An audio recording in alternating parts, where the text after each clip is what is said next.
深夜，宿管阿姨在微信群里突然发消息，有一个外卖小哥刚闯进宿舍楼，大家注意安全，一定要锁好门。群里一阵吐槽，说宿管阿姨大惊小怪，说外卖小哥敬业。紧接着宿管阿姨又补了一句，监控拍到外卖小哥手里拿着刀，刀在滴血。我手机切换到饿了么，页面显示骑手距我15米，我后悔死了，半夜怎么就猪瘾犯了，非要点麻辣烫。门外传来了急促的脚步声，由远及近，咚咚咚，敲门声响起。你好，外卖。外卖小哥的声音平常，可我的心跳却比敲门声响得还厉害。现在是11假期，宿舍里只有我一个人，整栋宿舍楼的人都很少，宿管阿姨方便管理，所以才拉了这个微信群。大家群昵称也都设置成了寝室，我是408。我没有回答外面的话，假装人不在，同时在微信群里求助。外卖员到我门口了，正在敲门。606，天呐，姐妹千万别开门。402，快点报警。309，人都到门口了，现在报警根本来不及。宿管阿姨，大家别慌。408，别开门，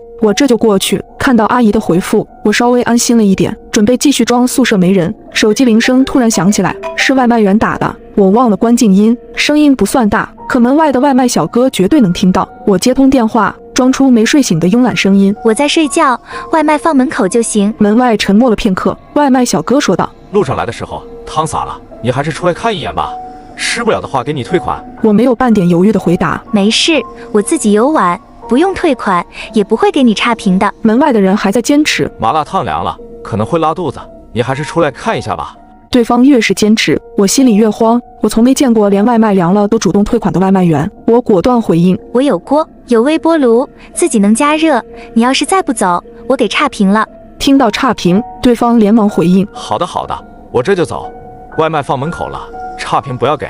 说完，门外传来一阵脚步声，由近及远。我没有立刻去拿外卖，等了大概1分钟，先是趴在门径看了一眼，视野全黑，不应该呀。虽然走廊是声控灯，没人的时候不亮，可楼道最两端是有窗户的，不至于一丁点光线都没有。这门径就像是被什么东西挡住了。我刚想到这，门径的遮挡突然消失，透过门径，阴暗的环境下出现一道人影。人影穿着外卖服，一手提着外卖，一手握着刀子。我吓得差点叫出来，因为灯没亮，看不到对方具体样貌。不过他的双眼却紧紧盯着门径。我们宿舍防盗门的门径很一般，从外看不到里面没错，但透过门径能看到屋内是否有光。宿舍内的灯一直是亮着的，从外看门径是亮的。可我趴在门径的时候，从外面看门径就是暗的。对方知道我在看门径，我连忙说道，你再不走我报警了。外卖员不慌不忙，弯腰把外卖放在门口，然后身子贴在门外，低声说道，尽快取外卖，无论谁敲门都不要开。说完，外卖员踉跄着走了，对他的腿好像有问题，走起路一瘸一拐。他走了，可我的眼睛不敢离开门径，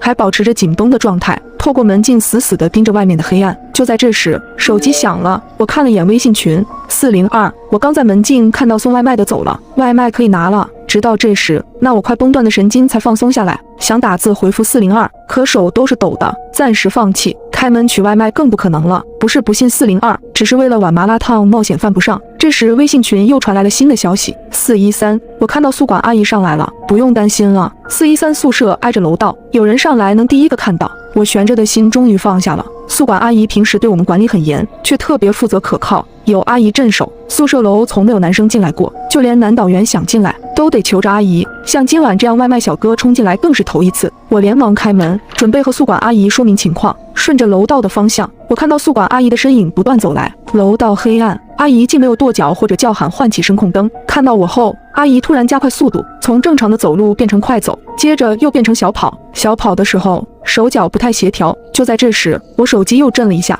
我打开微信，这一次是413私聊的。413，宿管阿姨的状态不对劲儿，别给她开门，她手里拿着刀，刀上有血。我顿时血压飙升，连忙缩回宿舍，用力关上宿舍门并上锁。片刻后，砸门声响起，咚咚咚。宿管阿姨不是在敲门，是用拳头在砸门。我连忙回应，阿姨别敲了，我是林小青，外卖拿到了，我没受到伤害。小青听到我的话，门外的宿管阿姨微微停顿，不再砸门。我趁机看向门径，见宿管阿姨一只手捂着额头，表情好像很痛苦，但很快就察觉到我在趴门径，下意识地把右手放到身后。阿姨的动作很快，但我还是看清楚了，和413说的一样，宿管阿姨的右手拿着一把带血的刀。阿姨不再敲门，而是在门外说道，小青快开门，阿姨要亲眼看到你安全才放心。我连忙回答，阿姨我没事的，外卖我也拿到了，外卖小哥刚往右边走了。阿姨轻拍了一下门，语气带着埋怨。你这孩子，开门就顺手的事，